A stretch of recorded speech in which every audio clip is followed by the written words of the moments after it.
Fala pessoal, como que vocês estão? Tô aqui para mais uma live, dessa vez sozinha, então vou esperar todo mundo entrar. Hoje sou eu e vocês batendo um papo direto sobre as evidências científicas mais atuais para o tratamento da osteoartrite de joelho. Então vou pedir para que vocês entrem e vão enviando essa live para outras pessoas. Deixem o like de vocês aqui para que vire um grande bate-papo. Se vocês quiserem também pode deixar aqui nos comentários de onde vocês são, tudo bem? Eu vou aqui hoje com uma folhinha de lado, o meu computador aqui perto, para lembrar de todos os pontos que eu quero debater com vocês sobre evidências científicas no tratamento da artrose de joelho, ou melhor, da osteoartrite. Já deixando aqui essa dica para vocês, vocês sabem qual é o termo correto para chamar a osteoartrite de joelho, se é osteoartrose, osteoartrite, artrose, artrite. E aí, me digam aqui o que vocês acham. Entrem, enviem para os amigos de vocês, eu quero um número bom de pessoas aqui para que eu comece a papear sobre esse tema. Só enviar aqui, ó, essa setinha para os amigos e vão deixando likes aqui, tudo bem? Para quem não sabe, a gente tem um grupo VIP no WhatsApp, onde todas as informações que estão acontecendo no Instagram, o que vai acontecer, está sendo divulgado lá primeiro. Então, acessem esse grupo VIP, tá bom? Lembrando que o nosso curso já tem data, a data foi disponibilizada no grupo VIP. Inclusive, hoje eu dei um spoiler lá sobre o preço, porque estava todo mundo me perguntando quanto que seria esse curso completo de osteoartrite, então eu deixei lá um spoiler por áudio, tá bom? Digam aqui de onde vocês são, vão deixando like, vão enviando para os amigos. Beleza? Quem tiver dúvida ou específica do tema, né, que o nosso tema hoje aqui é quais as evidências científicas para o tratamento da osteoartrite, ou qualquer dúvida sobre o tema, já coloca aqui nos comentários, que à medida que a gente for conversando, eu vou respondendo todas essas dúvidas. E aí, gente, para começar, o que eu pensei hoje, eu montei um roteiro para a gente começar esse bate-papo, tá? E a primeira pergunta que me veio à cabeça foi exatamente por onde começar. A gente sabe hoje que a PubMed é um mundo de evidência científica, que sai artigo o tempo todo. Não significa que todo artigo é bom, que todo artigo a gente tem que levar em consideração, que a gente tem que ler para conseguir tratar esses pacientes, tá? Nós temos que selecionar os melhores artigos ali com critérios para que a gente leia essa evidência e transfira essa evidência para a nossa prática clínica. E aí, o por onde começar nessas evidências se você está disposto a ler sobre esse tema, comece pelos guidelines, pelas principais recomendações, pelas principais sociedades de osteoartrite de joelho, para que vocês tenham um conglomerado ali de informações básicas, né, para começar, para partir do início para tratar esses pacientes.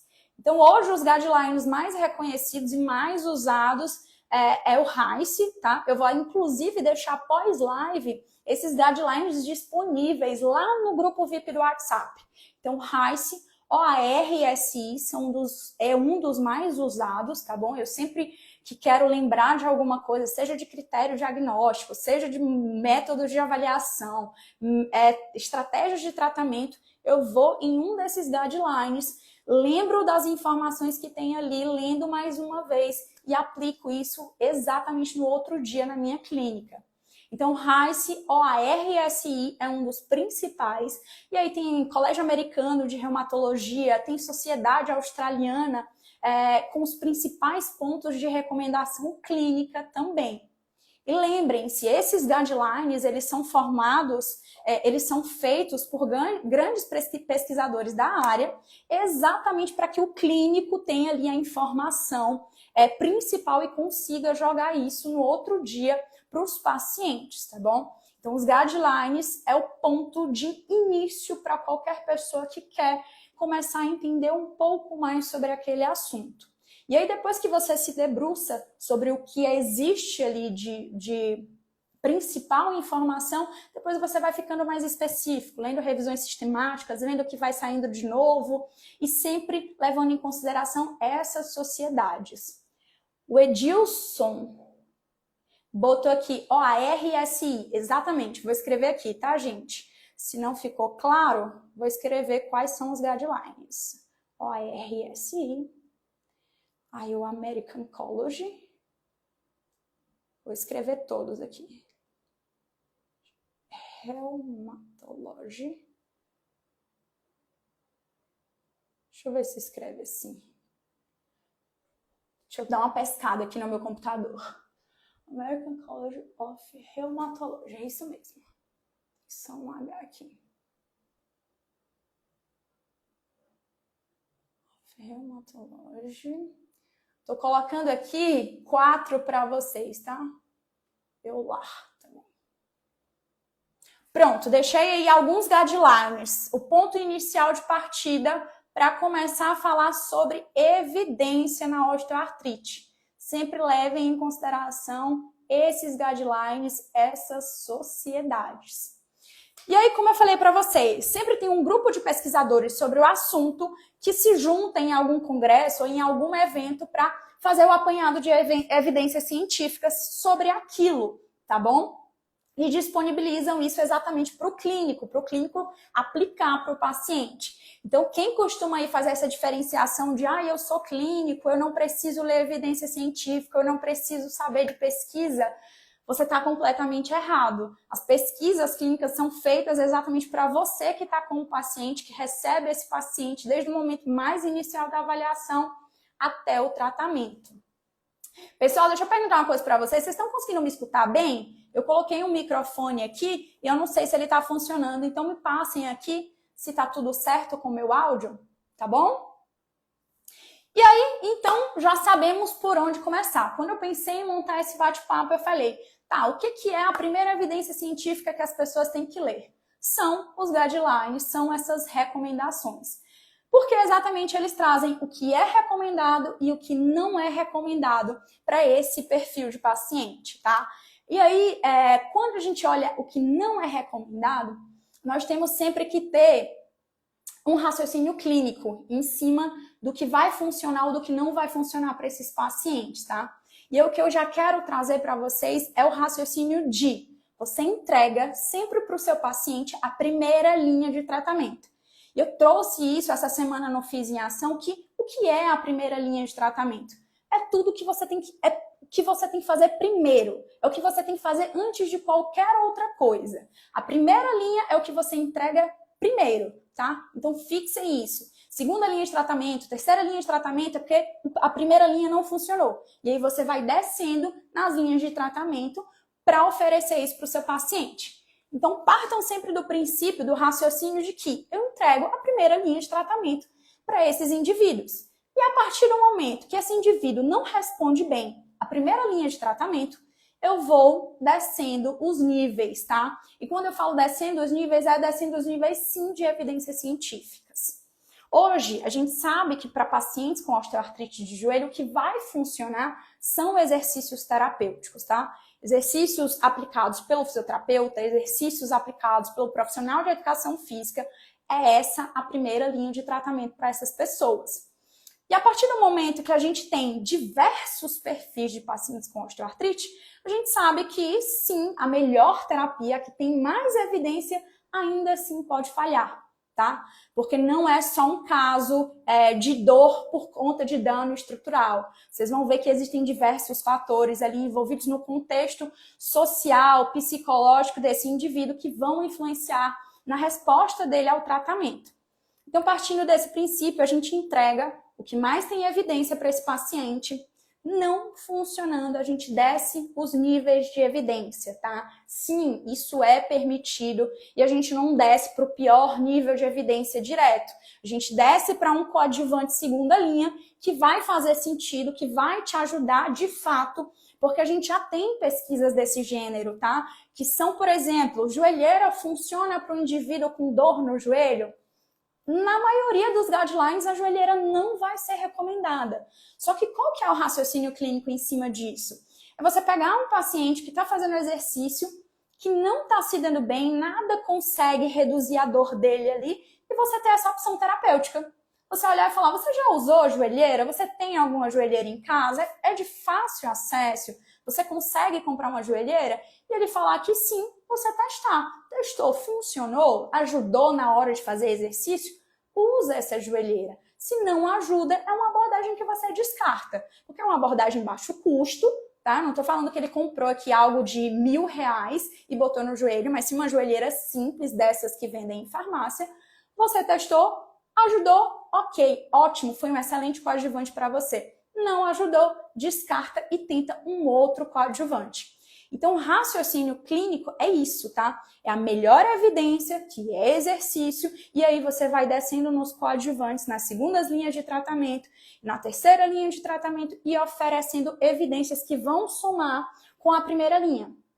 Lembrem-se, a primeira linha pode falhar, mas ainda assim você não deixa de oferecer ela para os seus pacientes. É uma conversa, uma discussão que eu tenho muito aqui no Fiz em Ação também. Por exemplo, todo mundo acha que, ou pelo menos parece para as pessoas, que eu tenho uma rixa com a cirurgia. E não é bem assim. Existem pessoas específicas que vão se dar bem com a cirurgia e tem um dado momento da recuperação dela que faz sentido a cirurgia e outras pessoas que não faz o menor sentido a cirurgia. Mas ainda assim, para esses dois perfis de pessoas, eu continuo oferecendo exercício. Porque exercício é a primeira linha de tratamento, é o que mais tem evidência científica e deve ser oferecido em todos os níveis, tá? Mesmo uma pessoa que saiu ali da primeira linha de tratamento e evoluiu para uma cirurgia, essa pessoa ainda assim deve receber exercícios. E não sou eu, Scarlett, que estou falando isso.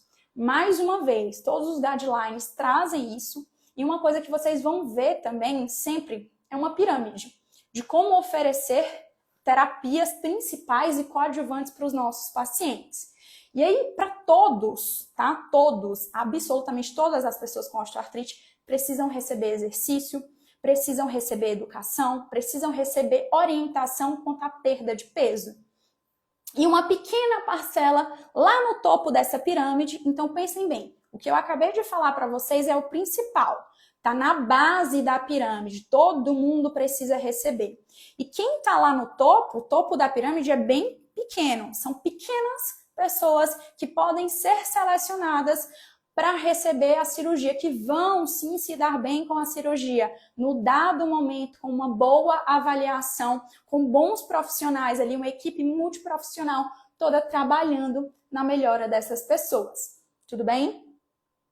Então, até aqui eu falei com vocês sobre por onde começar, que são os guidelines. Eu vou sempre fazendo a pesca aqui para minha folhinha. Inclusive, quem quiser um roteirozinho dessa live de hoje, um roteiro em PDF, depois deixa um comentário para mim lá no grupo VIP, que eu faço um PDF de tudo que foi debatido hoje aqui na live, tá? Se eu estiver falando muito rápido também, vocês vão deixando mensagem aqui nos comentários. Porque depois que o cérebro começa a fritar, eu vou feito britadeira aqui em tudo que eu tenho que falar. Tudo bem? Então vamos lá, retomando. Falei por onde começar, que são os guidelines. Falei que dentro desses guidelines existem muitas coisas que são não recomendadas e existem coisas que são recomendadas. Mas para que a gente consiga entender o que é ou não recomendado, a gente tem que ter raciocínio clínico, que algumas coisas que não são recomendadas, ainda assim, dentro da abordagem multi desse paciente, vão fazer sentido. Dando mais um spoiler para vocês, uma coisa que não é recomendada em nenhum guideline de osteoartrite é o uso da corrente TENS, tá?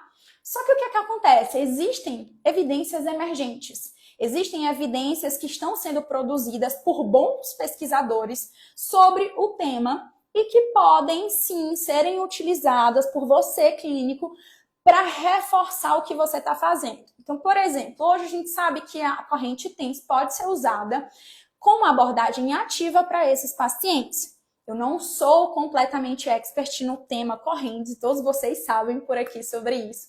Mas próxima semana eu vou chamar a Josi até entrou por aqui pela live, eu acho que já deve ter saído, para conversar sobre isso. Porque sim, a Josi é uma expert, é uma pesquisadora brasileira, nordestina, perfeita, por sinal, que fala sobre isso e topou fazer uma live comigo próxima semana sobre o tema. Então, isso é uma das coisas que eu estou pedindo para que vocês sempre façam esse senso crítico. Não está recomendado dentro do guideline, tá? Mas pode ter alguma evidência, sim, de que a TENS usada com abordagem ativa pode fazer sentido para aquele paciente. E aí a gente vai usar a prática baseada em evidência para fazer essas escolhas, tá? A melhor evidência disponível, o que você sabe aplicar e a preferência do paciente. As três coisas têm que acontecer concomitantemente para que a prática baseada em evidência exista. Não é só a sua expertise, não é só a evidência científica, não é só a preferência do paciente. Os três pontos, os três pilares precisam acontecer em comum acordo, tudo bem?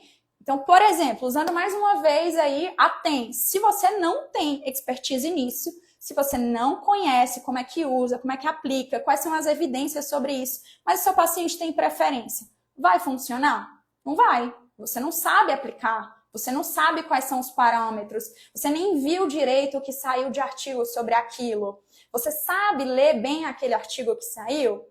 Então, esse é o ponto para aplicação de evidências, tudo bem? Deixa eu dar uma olhadinha aqui nas perguntas, tem uma galera entrando. Fabrício Rapelho entrou aí, não sei se ele ainda tá. Fabrício, eu tô com tanta saudade de fazer live, tanta saudade de conversar com todo mundo que eu conversei na pandemia. Fukuzawa que também, saudades, Fukuzawa nunca mais apareceu aqui pelo Instagram. E a gente conversava e papeava e fazia conteúdo assim o tempo inteiro na pandemia, gente. Vocês não têm noção.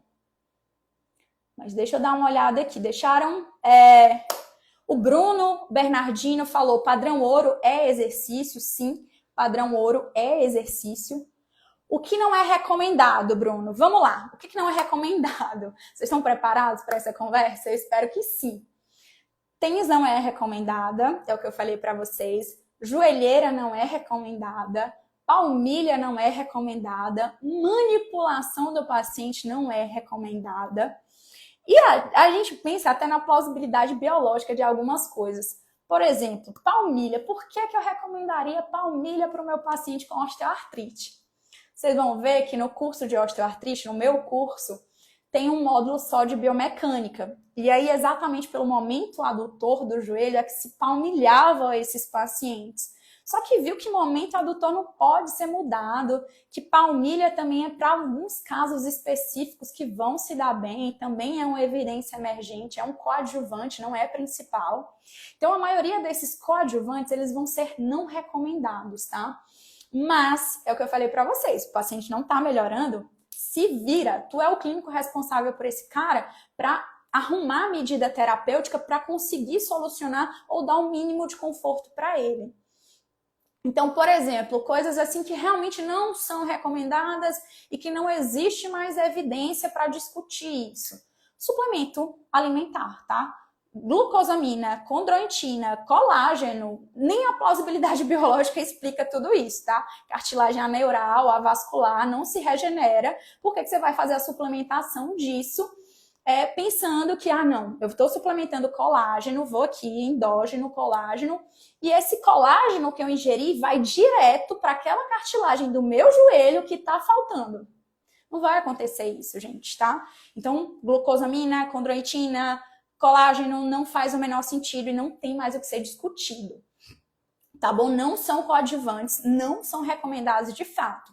Agora, alguns coadjuvantes podem sim ser discutidos, principalmente para aquelas pessoas que não melhoram com a primeira linha de tratamento pura, tá? Então, eu espero que isso tenha ficado claro para vocês sobre o que não é recomendado. Ai, Bruno, você tá olhando para mim, está de pirraça, né? Bandagem, kinesiotape, está de brincadeira. Não faz o menor sentido. Principalmente com o objetivo neuromuscular de estimulação de quadríceps, como antigamente eu vi algumas pessoas fazendo, não faz sentido. Bandagem rígida Pode fazer sentido, é o que eu falei, em alguns pacientes, depende da sua disposição, da disposição do paciente, para ficar de bandagem rígida e ter ali algum efeito mecânico sobre aquele joelho. Tudo bem? Um outro ponto aqui também, a Vanessa Sintra falou que ultrassom também não é recomendado. Não, ultrassom não é recomendado. Também já arrumei muita briga aqui pelo Instagram por abominar o Instagram, assim, na minha vida terapêutica, tá? E se vocês pegarem o guideline também vão ver que não é recomendado. Mas, como eu disse, sobre recursos terapêuticos, principalmente correntes sim fazem ainda sentido na minha cabeça, a gente vai deixar esse bate-papo mais específico pro dia que a Josi vai me acompanhar, tá? Eu vou ser a host aí, vou fazer diversas perguntas para a Josi. Espero vocês todos aqui comigo no dia da Josi para essas perguntas aí de recursos, de eletroterapia, tudo bem? E uma outra coisa que eu tenho que pontuar aqui para vocês sobre o que não é recomendado é injeção intraarticular. E principalmente injeção de ácido hialurônico, viscosupplementação, tá? Quando a gente fala de injeção intraarticular com corticoides, porque corticoide é medicação e faz sentido para esses pacientes, apesar de que o uso contínuo pode ser uma problemática, a viscosupplementação, ácido hialurônico, não é recomendada para esses pacientes.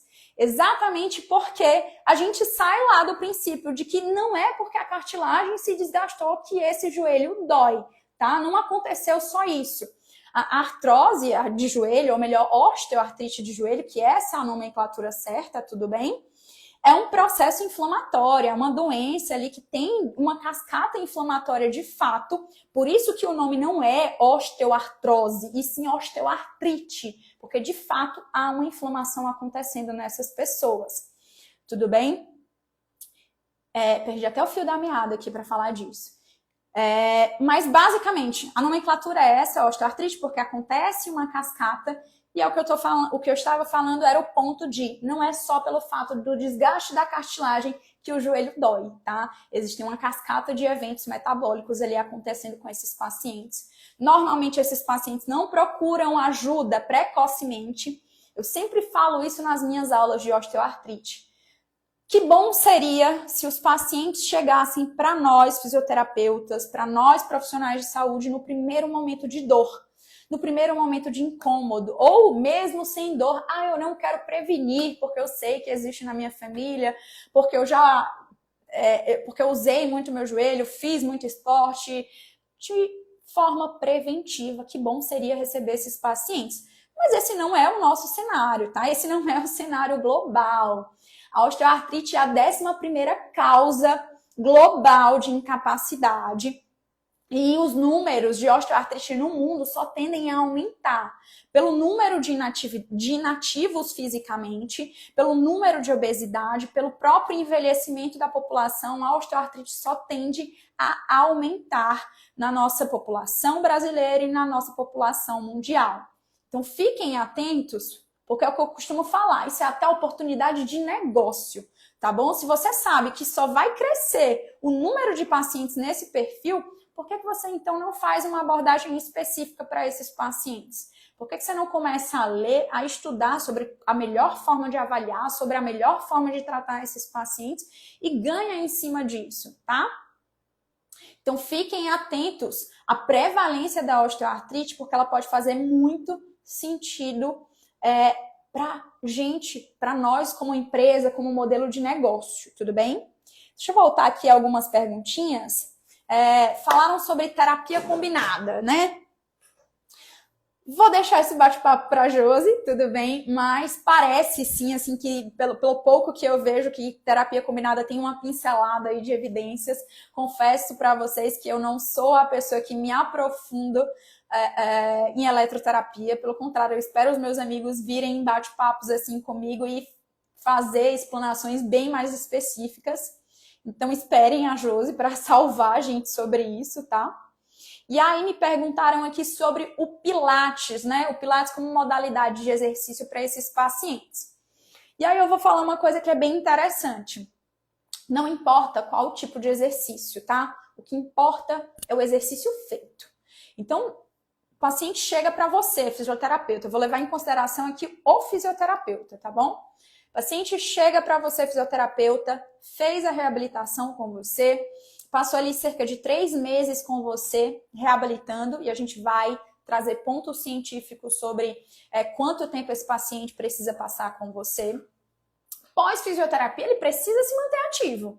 Não é acabou a fisioterapia, eu nunca mais vou fazer exercício na minha vida. É igual escovar o dente. A gente aprende lá na infância a escovar o dente para sempre. E a gente não aprende lá na nossa infância a fazer exercício para sempre. Então, pós-fisioterapia, essas pessoas precisam sim receber educação e entender que a abordagem ativa continua e que ele deve escolher a modalidade de exercício para ele mais efetiva. Eu quero ir para musculação, eu quero ir para a água fazer hidroginástica, eu quero ir para o pilates, eu quero ir para o yoga, eu quero ir para o tai chi chuan. Não importa. O que importa é se manter ativo. Então, toda vida que vocês soltarem, né, os pacientes, na hora que vocês passarem os pacientes, sempre pensem no exercício que ele vai fazer, tá? E não qual é o melhor exercício. O exercício que ele vai ter frequência, que ele vai estar ali semanalmente apto e engajado naquela tarefa. Tudo bem? Que mais aqui de pergunta? Tração ajuda? Vocês vão ver que existem algumas coisas do Mulligan que são muito interessantes para esses pacientes. Tanto para ganho de amplitude de movimento, quanto para dor, para redução da dor, tá? Terapia manual, Mulligan, funciona para redução da dor, como funciona para amplitude de movimento. E até em alguns pontos para a função, porque essas pessoas ganham movimento e tornam-se mais funcionais, por exemplo, num sentar e levantar da cadeira. Então, sim, a tração pode ser uma opção para os pacientes, tá? O Bruno está me perguntando aqui se a live vai ficar salva. A live vai ficar salva, mas só é disponível para o grupo VIP, tudo bem? Então, acessem o link da bio e entrem no grupo VIP. A live de ontem com o Igor está salva e disponível lá para o grupo. Essa live vai ficar salva e amanhã a gente também tem, viu? Só para vocês reservarem esse horário para bater papo comigo.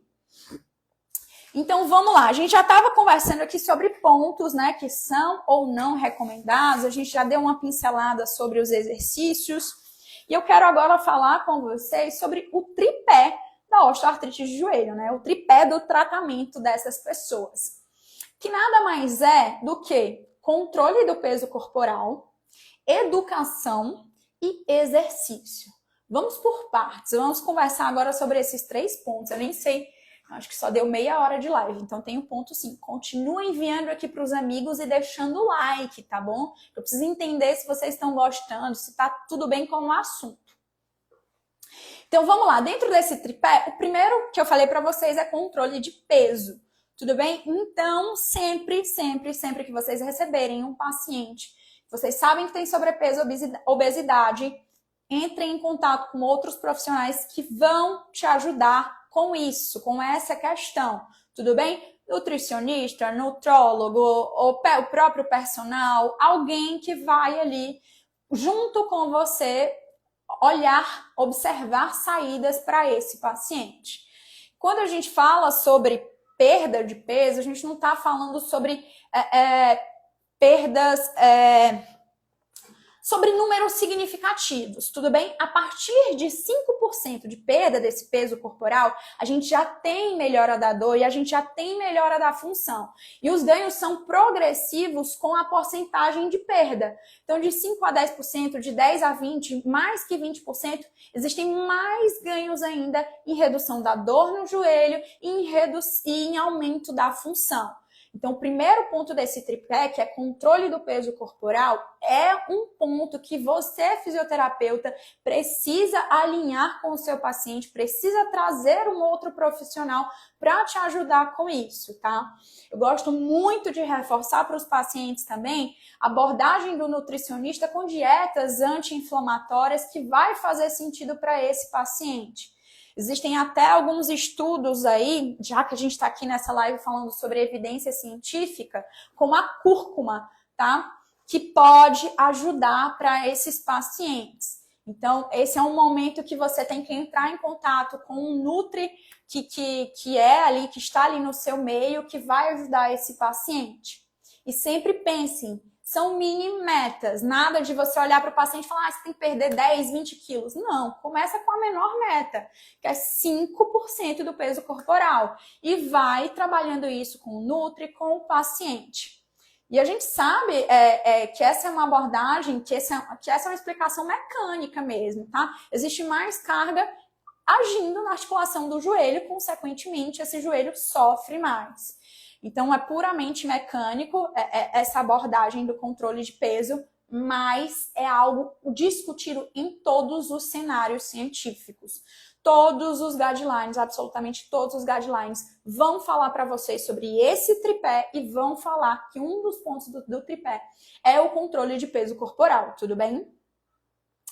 Indo para o ponto educação, para depois a gente entrar em exercício aí e falar mais um pouquinho, lembrem-se, esses são pacientes que não chegam precocemente no teu consultório, principalmente você que tem consultório particular. Eles costumam procurar fisioterapia de qualidade, fisioterapia especializada, quando tudo já deu errado. Quando ele já rodou no plano de saúde e não funcionou, quando ele já foi em 3, 4 médicos e todo mundo suplementou condroitina e glucosamina e ele viu que não funcionou. Então esse paciente normalmente chega crônico, não chega no momento mais inicial da dor para você. E o que acontece quando a pessoa passa muito tempo com dor? Outras cascatas de eventos vão acontecendo, tá? Aí a gente vai ter transtorno de humor, ansiedade, depressão, isolamento social. Essas pessoas elas já não fazem o que elas costumavam fazer. Essa pessoa já não vai à igreja, essa pessoa já não encontra os amigos dela normalmente no final de semana. Essa pessoa reclama para você que não consegue pegar o próprio neto, que não consegue dar banho no neto. Entre diversas outras atividades fáceis que nós, jovens ativos, consideramos fáceis, mas que essa pessoa perdeu e começa a se isolar, tá? Então essa é uma outra esfera, é um outro olhar que a gente tem que ter para essas pessoas que vêm sentindo dor há muito tempo. E isso é específico da pessoa que tem dor crônica? Não, tá? Qualquer pessoa que tem dor pode ir por 2 caminhos. Ou o caminho do enfrentamento e autogerenciamento, né, da sua condição de saúde, ou o caminho medo e evitação. Medo e evitação do movimento. Eu me movimento e dói. Então, o que é intuitivo? Vou parar de me movimentar. E aí vai acontecendo um outro ciclo, né? Inatividade, fraqueza muscular, mais dor. E essa pessoa fica nesse ciclo, e outras cascatas de eventos vão acontecendo, como as que eu citei para vocês. A gente sabe até hoje, por exemplo, trazendo mais evidências científicas, que o sono dessas pessoas pode estar alterado, que o sono tem total relação com dor, tudo bem? Então é um outro ponto que vocês têm que avaliar, nem que seja uma pergunta boba no momento da sua avaliação sobre você dorme bem, quantas horas por dia você dorme, como que é o momento do seu sono, como que você faz essa higiene você faz ou não higiene do sono antes de dormir. Entendam essas particularidades dos pacientes de vocês para que vocês consigam realmente ter uma abordagem ali multi, né? Você consiga ver todas essas variáveis e esses contextos do paciente. A Josi está até aqui escrevendo, vários fatores contextuais e pessoais. Sim, diversos fatores. Pensem só, a gente machuca, tem um corte no dedo, se fica ali a semana inteira batendo esse corte, a gente se estressa, machuca, sente dor, fica incomodado. Imagina alguém que está há anos sentindo esse incômodo, que já rodou, e o quão é oneroso. Pensem só o quão é oneroso passar por diversos profissionais de saúde e ninguém conseguir te ajudar, ninguém conseguir te explicar o porquê você tem dor, o porquê você tem essa doença, ou na verdade nem o porquê, mas como lidar com essa doença, que talvez seja a conversa que nós precisamos ter com os nossos pacientes. Não é o porquê começou, né? Não é a causa do problema, mas como a gente pode modular esse problema para ter qualidade de vida. Então, as perguntas aí são as mais variadas possíveis no momento da avaliação para entender esse paciente. E a partir do momento que você entende o contexto desse paciente, que você entende a participação, a atividade desse paciente, que você vai ter uma melhor relação terapeuta-paciente, tá? Isso também é importante. Na hora que existe esse alinhamento terapeuta-paciente, nós temos mais benefícios, mais ganhos com as nossas terapias. Eu tô falando tudo isso dentro do pilar educação, tá? Eu sempre reforço isso para os meus alunos, que o pilar educação não é um pilar passivo. Ele é um pilar ativo, como o exercício é um pilar ativo. A comunicação com o nosso paciente é um pilar ativo e você tem que começar a observar mais isso, a estudar mais isso. Tudo bem? E aí o Isaac deixou aqui um comentário também. Fatores neurofisiológicos que influenciam na dor vão muito além da mecânica. Gente, eu sou cria da biomecânica, tá? Eu passei a graduação inteira atuando, estudando, fazendo pesquisa biomecânica, debruçada sobre ângulo, sobre cinética. Fui para o mestrado fazer biomecânica também com pacientes com dor no joelho. E hoje, depois de alguns anos, eu não tenho medo de dizer que o que mais importa são comportamentos e não a mecânica. Claro que a gente tem que ter um olhar biomecânico sobre esses pacientes, claro que a gente tem que ter um olhar sobre estrutura, mas hoje tenho certeza que o que mais chama a atenção nesses pacientes são comportamentos, tá? É como eles respondem ao contexto deles, ao meio que eles estão inseridos. E é o que eu falo para vocês, eu tenho dentro do curso um tudão. Eu tenho um módulo só de biomecânica para falar sobre momento adutor do joelho, para falar sobre estratégia de tronco que esses pacientes apresentam, mas vocês vão ver que eu tenho um pilar para falar só sobre educação, e é o que eu falo para vocês, é uma abordagem ativa, porque a gente está falando sobre como esse paciente vai gerenciar a condição que ele tem depois do encontro com você, porque ele não tem que ficar seu dependente, tá? Ele tem que te procurar, mas ele tem que saber manejar, ele tem que saber, por exemplo, o que é uma flare-up, tá? O que é um momento de crise, como gerenciar uma crise, quem que ele deve procurar. Ele tem que entender tudo isso para ele conseguir seguir essa caminhada dele em busca de qualidade de vida, em busca de melhor função, em busca de uma vida mais ativa. Tudo bem? Então, a educação é algo que ainda parece não palpável na hora que a gente vai papear sobre isso. Mas existem estratégias de comunicação, existem perguntas-chave e existem abordagens-chaves para isso. Tudo bem? E tudo começa no momento que você explica para o paciente, ou pelo menos faz ele perceber, que faz muito mais sentido. Quando a gente fala sobre comunicação com o paciente, a gente não fala mais sobre vem cá, paciente, senta e escuta o que eu estou falando.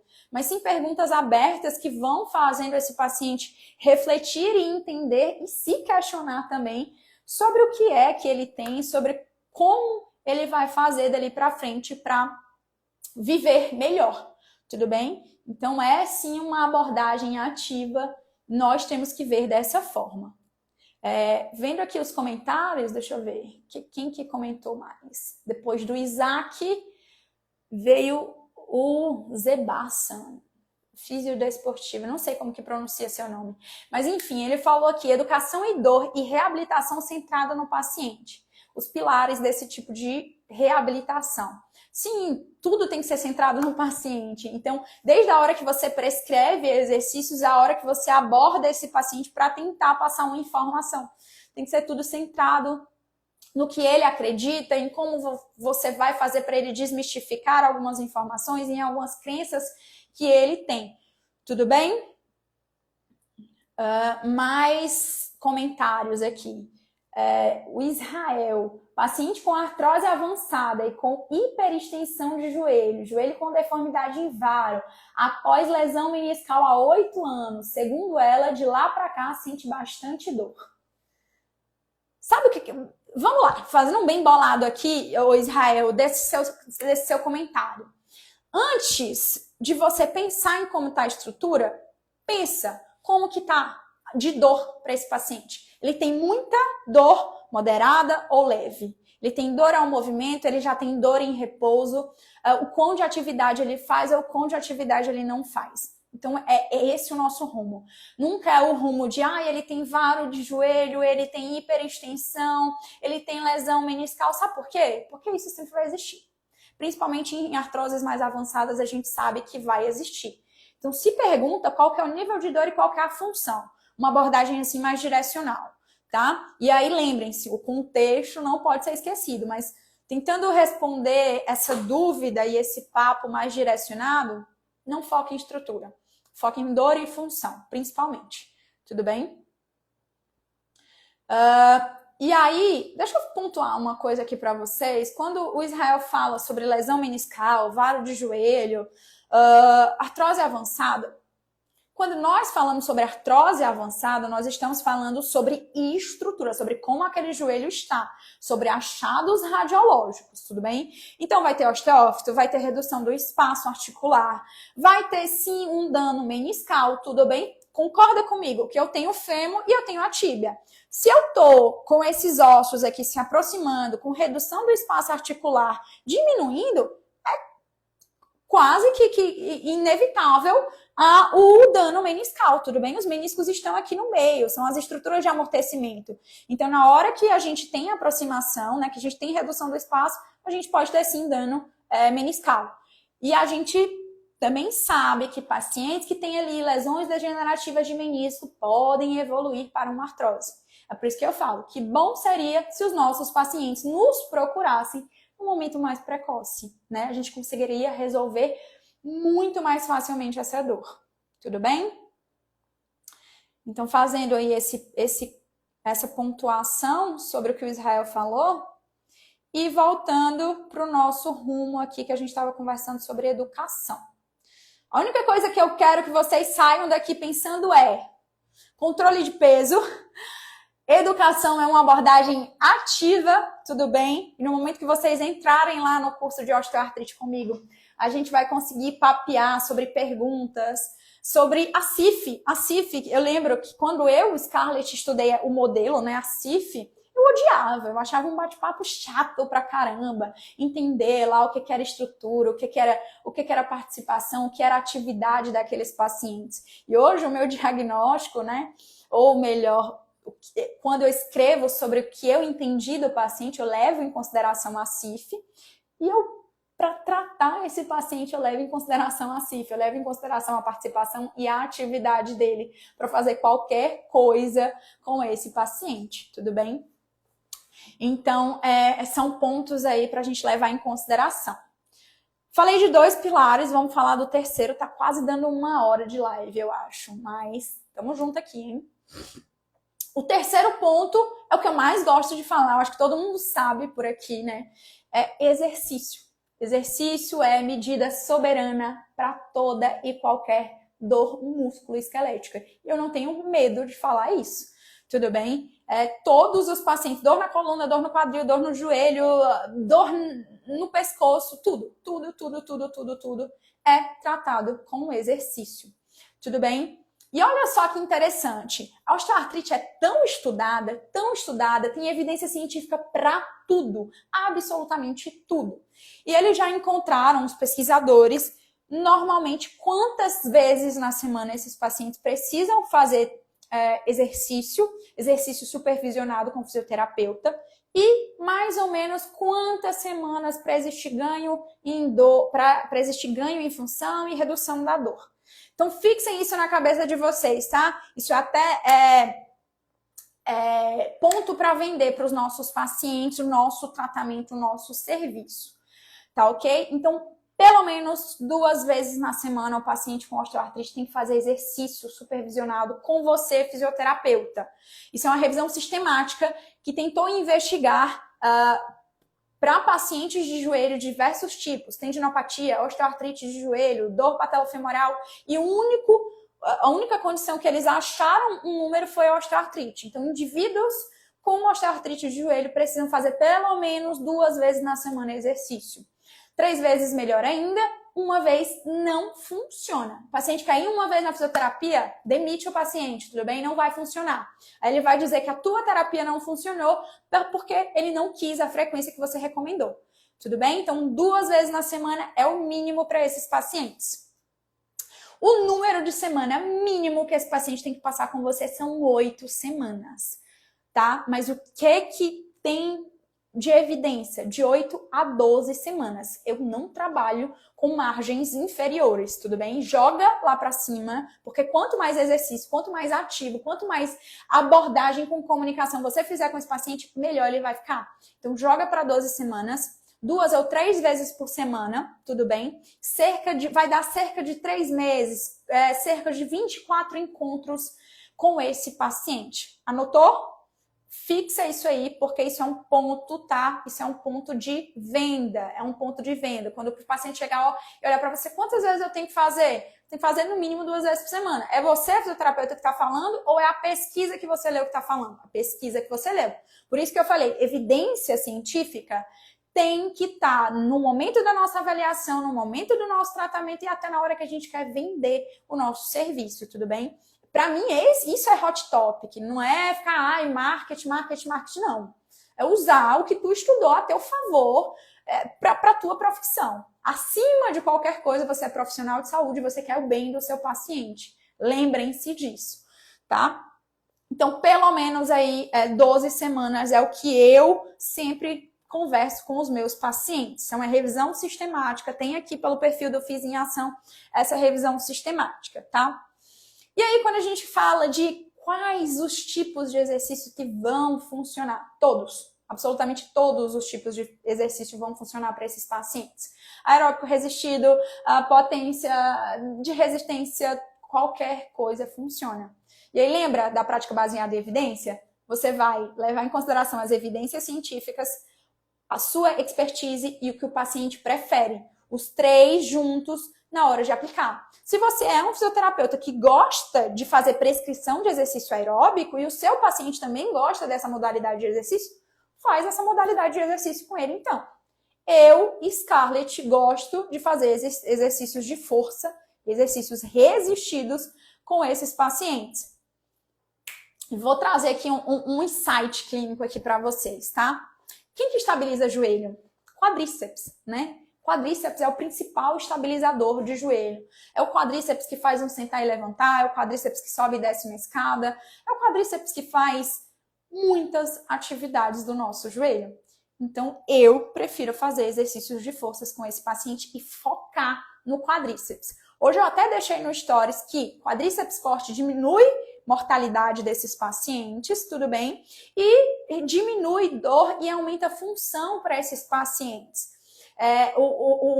Fraqueza de quadríceps é um fator de risco para o desenvolvimento de osteoartrite, assim como é fator de risco para uma série de lesões no joelho. Então faz total sentido você fazer força nesse quadríceps. E é o que eu falei, lembrem-se, existem perfis de pacientes. É no primeiro momento que você vai trabalhar quadríceps? Em alguns pacientes, sim. Eu também deixei isso hoje no story. Uma paciente que tinha sintomas muito leves. Então ela chegou para mim, porque o nutricionista me indicou, o Vitor, inclusive, da clínica onde eu trabalho, e o Vitor falou, olha, tem baixa massa muscular, é uma paciente idosa, tem uma adiposidade importante em centro corporal, e aí vão existindo outras questões, né? Osteopenia, me falou que tem uma dor no joelho, o que você acha, Scarlett? Eu acho sim que precisa de fisioterapia, tá? Para aumentar a densidade óssea, para aumentar massa muscular, para diminuir dor no joelho, para ganhar mais função e principalmente para ser uma pessoa mais ativa, tudo bem? Então, essa paciente que tinha sintomas leves, que é uma paciente mais ativa, que é uma paciente que não tem isolamento social, que tem apoio familiar, tá bom? Faz muito sentido essa questão também. Eu consegui, num primeiro momento, fazer uma extensão de joelho com ela. Dói a extensão de joelho? Não é um exercício dolorido. E se fosse, a gente sabe que baixa dor durante os exercícios, a gente deve continuar aquele exercício porque o nosso corpo vai ser responsável pela adaptação àquilo, tá bom? O que a gente não pode fazer é exercício exacerbando a dor do paciente. Passou de dor moderada, você tá errado, você tem que mudar o exercício, tudo bem? E quando eu falo mudar o exercício, gente, não é parar de fazer exercício. A gente tem uma gama infinita, a gente tem repertório para escolher pelo menos 3 exercícios que faz uma extensão de joelho, que faz um fortalecimento de quadríceps. E chuto aqui para mais. Óbvio que a gente tem infinidades de movimentos, de exercícios que vão fortalecer o quadríceps. Eu encontro um que exacerba a dor do meu paciente, eu troco. O músculo trabalhado, a função ali que eu tô querendo trabalhar vai ser a mesma, eu só mudei o exercício. Então faz total sentido isso, tudo bem? Então pensem só, existem perfis de paciente. Em alguns, você vai começar os exercícios direto na articulação do joelho. Em outros, você vai ter que variar. Exercício de membro superior é válido. Eu deixei um reel aqui no Fiz em Ação sobre exercício de membro superior para pacientes com osteoartrite. Como exercícios de glúteo são interessantes para esses pacientes. Tudo bem? Por quê? Porque a analgesia acontece. Teu cérebro também não vai olhar e vai dizer, não vou mandar serotonina, noradrenalina para ali, porque ele não fez exercício para o joelho, ele fez exercício para o braço. Isso não acontece, é uma cascata. Tudo bem? Então, quando você faz exercício, independente do lugar, existe analgesia. Ponto final. Então, para alguns pacientes, faz sentido, principalmente aqueles que têm medo e evitação do movimento, começar com extremidade superior, começar com glúteo, que ele não vai fazer um movimento ali de joelho. Ou também, gente, olha só, isométrico, baixa intensidade, começa com baixa intensidade, facilita a vida do teu paciente para ele começar a ser mais ativo. Tudo bem? Então, nós temos diversas estratégias para fazer exercícios com esse paciente. Não tem por que você olhar e falar, não é o momento de fazer exercício. Dá para fazer exercício no primeiro dia de tratamento. Tudo bem? Pode ser que não seja um exercício para o joelho, mas dá para fazer um exercício sim. Deixa eu dar uma olhada aqui como que estão os comentários. E eu acho que daqui a pouco a gente finaliza já. Porque já vai dar 1 hora de live e tá bom, vocês precisam descansar e eu também. Vamos lá, o Israel deixou mais uma aqui. Tem uma paciente que está com 8 semanas e a dor praticamente sumiu. Porém, na semana passada, ela fez uso com um médico de cannabis e, segundo ela, a dor sumiu por conta disso. Preciso te dizer que essa paciente precisa de educação, no sentido de mostrar para ela mesmo, ó, o que mais funciona para o seu joelho, para a maioria das dores, é exercício. Talvez você tenha ficado bem por conta dos exercícios. Isso é desmistificar mesmo informações, sabe? E eu lembro que quando eu comecei a estudar mais sobre educação, comunicação com o paciente, a gente falava sobre quebrar crenças, né? Quebrar crenças. E hoje a gente fala sobre ressignificar. A gente tem que tornar aquela informação diferente, tá? Então, isso é um processo. Não adianta você olhar e falar para ela que, putz, você está completamente errada, não foi o seu médico que te ajudou. Não faz sentido, tá? É aos poucos, é construindo uma informação após outra que essa paciente vai, com certeza, mudar o pensamento e entender que o que funciona para ela são outras coisas, certo? Nunca achem que é de uma machadada só que a gente resolve um problema. A gente precisa ter paciência para lidar com as coisas. E pode ficar puto, fica puto em casa, xinga o médico em casa, é normal, eu também tenho um ódio de uns. Mas aprende a lidar com o teu paciente. Eu gosto muito de falar com os pacientes com analogias. Eu também já deixei vídeo aqui no Fiz em Ação sobre isso. Analogia de entender, por exemplo, que o tratamento ele não é só uma subida, tudo bem? Não é linear e eu tô subindo. Não, vai ter uma hora que eu tô subindo, tá tudo bem, e aí a gente tem uma crise. Pum, caiu. Mas o que é que eu faço? Eu fico lá embaixo na crise? Não, eu manejo essa crise e tento subir de novo. E aí vai chegar um momento da vida desse paciente que vai estar em um gráfico mais contínuo, em um gráfico com mais qualidade de vida, mais função. E se tiver um pico de descida de novo, outro momento de crise, ele aprendeu a gerenciar. Então eu gosto de fazer essas analogias, mostrar para eles em gráficos. Ou, por exemplo, uma coisa que eu falo sempre também é que o tratamento é como subir uma escada. A gente não pula do primeiro degrau para o último. A gente vai um passo de cada vez, step by step, até chegar num momento de redução da dor, melhora da função. Tudo bem? A Priscila deixou aqui um comentário. Por quanto tempo, eu acho que era isso que ela queria falar, por quanto tempo deve ser realizada a fisioterapia no paciente idoso com osteoartrite? Acabei de deixar aqui essa informação.